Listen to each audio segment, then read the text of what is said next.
جس طرح بڑے ہو کر پتہ چلتا ہے کہ والدین صحیح کہتے تھے، یعنی کہ جو والدین ہماری تنقید کرتے تھے، جس چیز سے روکتے تھے، اگر آپ اس چیز سے رک گئے ہوں تو بڑے ہو کر یہ احساس ہوتا ہے کہ ہم نے اچھا کیا تھا والدین کا کہنا مان کے۔ اور اگر ہم اس چیز سے نہ رکے ہوں یا کوئی ایسی چیز ہو جس کے کرنے کا والدین کہہ رہے ہوں، جیسے پڑھائی ہوتی ہے زیادہ یا کوئی بھی ایسی بات ہے، تو ہمیں بڑے ہو کر یہ احساس تقریباً ہر انسان کو ہوتا ہے کہ والدین صحیح کہتے تھے اور کاش میں والدین کی بات مان لیتا، یعنی کہ کاش کا ذکر، کاش کا لفظ اس کے ذہن میں ضرور آتا ہے کہ مجھے ان کی بات مان لینی چاہیے تھی۔ تو بڑی پیاری میں نے ایک بات پڑھی تھی، تو میں نے کہا آپ لوگوں کے ساتھ شیئر کروں کہ جس طرح بڑے ہو کے ہمیں یہ احساس ہوتا ہے نا کہ والدین صحیح کہتے تھے، بالکل اسی طرح مرنے کے بعد ہمیں یہ احساس ہوگا کہ قرآن صحیح کہتا تھا، اور اس وقت بھی ہمارے ذہن میں صرف ایک ہی بات آئے گی، ہم صرف یہ ایک ہی بات کہیں گے کہ کاش ہم نے قرآن کی بات مان لی ہوتی۔ تو کوشش کریں کہ آپ جس ایج میں بھی ہیں، عمر کے جس حصے میں بھی ہیں، قرآن کو پڑھیں، ترجمے کے ساتھ پڑھیں، اس کو سمجھنے کی کوشش کریں۔ اگر سمجھ نہیں آتا تو کسی اسکالر کے ساتھ رابطہ کریں، اور رابطہ تو میں اس لیے کہہ رہا ہوں کیونکہ یہ انٹرنیٹ کا دور ہے، جانا ضروری نہیں ہے کہیں کہ آپ جائیں گے تو پھر آپ کسی سے کنسلٹ کریں گے، یہ آپ کے ہاتھ میں موبائل ہے، آپ قرآن پاک کو پڑھیں۔ اتنی زیادہ تفسیریں قرآن پاک کی ریٹن فارم میں موبائل سے آپ لے سکتے ہیں۔ اس کے علاوہ ویڈیوز ہیں، یوٹیوب ہے، آپ جس مرضی سے، آپ جس فرقے کے ساتھ بھی آپ کا تعلق ہے، اگر آپ مسلمان ہیں تو میں سمجھتا ہوں کہ آپ کو چاہیے کہ قرآن پاک کو پڑھیں، اور صرف تلاوت کی حد تک نہ رکھیں، اس کا ترجمہ پڑھیں اور اس کو سمجھنے کی کوشش کریں۔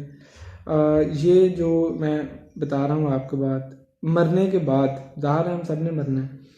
اس کا آپ کو بہت زیادہ فائدہ ہوگا، اور یہ بڑی اہم بات ہے کہ صرف مرنے کے بعد نہیں، دنیا میں بھی آپ کو اس کا فائدہ نظر آئے گا۔ اور یہ قرآن پاک جو ہے وہ ایک مکمل ضابطہ ہے اللہ تعالیٰ نے ہمیں دیا ہے، جو حضرت محمد صلی اللہ علیہ وآلہ وسلم پر نازل کیا گیا تھا، اور نبی صلی اللہ علیہ وآلہ وسلم نے عملی طور پر اس پر عمل کر کے دکھایا ہے۔ یہ اگر نہ اس طرح کا کوئی انسان، یعنی کہ بشر بنا کے بیچا تھا نا آپ صلی اللہ علیہ وسلم کو اللہ تعالیٰ نے، اور اگر اس طرح کا کوئی عملی نمونہ نہ ہوتا تو ہم جیسے لوگوں نے یہ سوال اٹھانا تھا کہ بھئی اس پہ تو عمل ہو ہی نہیں سکتا۔ تو نبی صلی اللہ علیہ وسلم نے عمل کر کے دکھایا ہمیں، اور ہمیں جیسے کہ ہے کہ نبی صلی اللہ علیہ وسلم کی زندگی ہی ہمارے لیے بہترین نمونہ ہے، قرآن پاک میں ہے یہ، تو ان کی زندگی کو فالو کرنے کے لیے بھی ہمیں قرآن کی طرف رجوع کرنا ہوگا۔ تو جتنی بھی اللہ تعالیٰ نے زندگی دی ہے، آپ عمر کے جس حصے میں بھی ہیں، یہ سوچے بغیر کہ میری اتنی عمر گزر گئی ہے،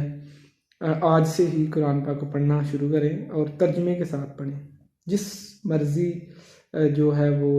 مصنف کا لکھا ہوا ترجمہ پڑھ لیں، اس میں یہ نہ، اس بحث میں نہ پڑھیں کہ کس کا پڑھا جائے، آپ شروع کریں ترجمہ پڑھنا۔ بہت ساری آیتیں ہیں قرآن پاک میں، بلکہ اگر میں ایسا کہوں تو میں غلط نہیں ہوں گا کہ اکثریت آیات اس طرح کی ہیں کہ جن کو کوئی بھی شخص بآسانی سمجھ سکتا ہے، جن میں ممانعت کی گئی ہے کئی چیزوں کی، جیسے کہ سود ہے، شراب ہے، اور چغل خوری ہے، تو یہ بالکل آسانی کے ساتھ کوئی بھی شخص اس کو سمجھ سکتا ہے۔ تو برائے مہربانی فرما کر میری بات پر توجہ دیں، اور آج ہی سے قرآن پاک کو ترجمے کے ساتھ پڑھنا سٹارٹ کریں۔ میں دعا کرتا ہوں کہ اللہ تعالیٰ ہدایت دے مجھے بھی اور آپ کو بھی، اور اللہ تعالیٰ آپ کے لیے قرآن پاک کو آسان کر دے، جیسا کہ قرآن پاک میں ہی اللہ تعالیٰ نے فرمایا ہے کہ اور ہم نے اس قرآن کو آسان کر دیا ہے، تو کوئی کیا ہے کوئی نصیحت حاصل کرنے والا؟ تو اللہ تعالیٰ کی اس نعمت سے فائدہ اٹھائیں برائے مہربانی۔ ہم سب کے گھروں میں ہیں، لیکن ہم اس سے فائدہ نہیں اٹھا رہے جس قدر فائدہ ہمیں اٹھانا چاہیے۔ تو میں امید کرتا ہوں کہ آپ کو میری بات جو ہے وہ پسند آئی ہوگی، اور اگر آپ کو میری بات پسند آئی ہے تو اسے شیئر بھی کریں اور اس پر عمل کرنے کی بھی کوشش کریں۔ جزاک اللہ۔